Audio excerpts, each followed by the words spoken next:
Zohran Mamdani has done it from a political outsider just a year ago to becoming the mayor of New York City. Zohran Kwame Mamdani has pulled off a near impossible feat. An immigrant son of Mahmud Mamdani and Mira, Nayar, the favorite of the Bangladeshi aunties, this charismatic socialist democrat who had once dabbled in rap music, and a football-loving food aficionado who is now the New York mayor. This piece is a case study on Zohran Mamdani and how to run a successful electoral campaign.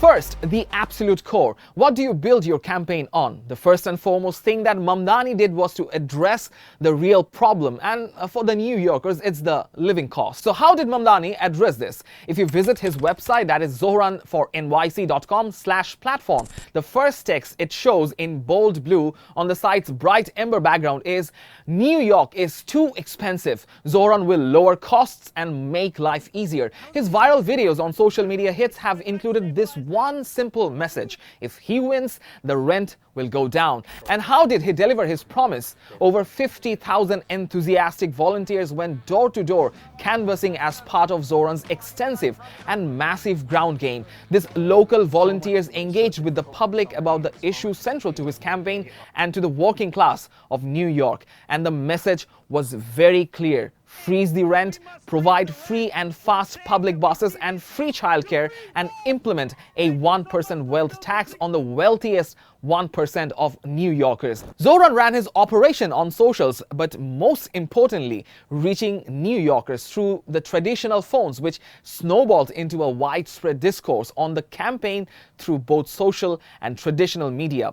Mamdani's social media presence was massive and drew hits after hits on socials. He beamed out slick videos on TikTok and Instagram that helped raise his profile, specifically among the New York youths, and attract a swathe of voters and volunteers, doing improvs on several issues, celebrating Ramzan and Eid, calling out FIFA over their pricing on the World Cup tickets, and doing a podcast while riding a subway. But one specific video struck a chord with everyone and went viral. In this video is where he interviewed working class New Yorkers of color about why they voted for Trump or hadn't voted at all last year. The Democrats giving all the money and the war, this is no good. The swing is because people want lower prices. They probably believe that Trump would give them that. Market price or energy, gas. La comida.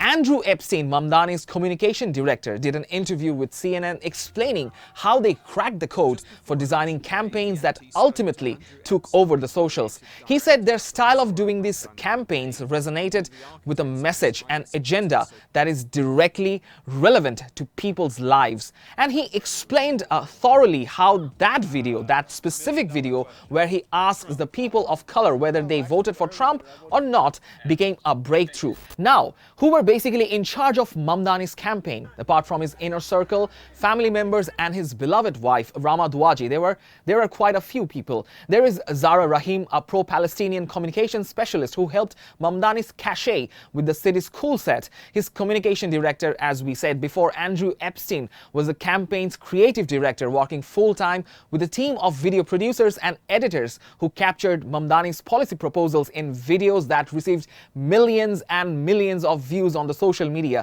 And there is Julian Gerson, who served as Mamdani's political director during the primary, and Tasha Van Auken built Mamdani's field operation with the campaign that amassed a staggering 50,000 volunteers who helped drive a sharp increase in turnout among younger voters in the primary. But Mamdani faced a stern opposition campaign laced with Islamophobia and racism. To tackle that, he went to his roots and other immigrants living in New York. Zohran campaigned in Urdu and in Hindi, spoke quite charismatic Bengali, made videos in Spanish, and marched in a rally just as a political candidate from Bangladesh would do. He went to mosques and met people of diverse coalition of voters from a wide range of New York's communities.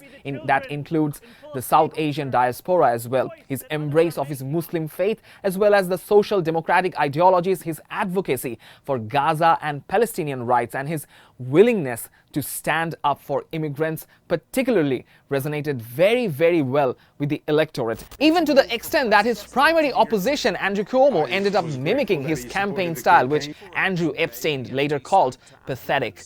Zohran's ideas resonated with thousands of New Yorkers and allowed Mamdani to dramatically expand the electorate. His promises energized younger voters who are really hungry and advocates for generational and ideological change by tapping into an anger over issues of inequality, soaring prices, and frustrations with democratic centrism. Zohran faced repeated attacks from the President Donald Trump himself, with threats of deploying the National Guard and withholding federal funding looming over New York. Yet he weaponized all this to his advantage. Mamdani's unique background as the son of a Bollywood filmmaker has equipped him well to embrace a sense of bravery in the face of embarrassment, which is also evident in his comic skits and the viral videos he made. With all his strategies and campaign plans, Zohran has massively pulled it off, and he has his task cut out for him as the first Muslim and first South Asian mayor-elect in arguably the second most difficult job in the USA. He won it with his promises, but now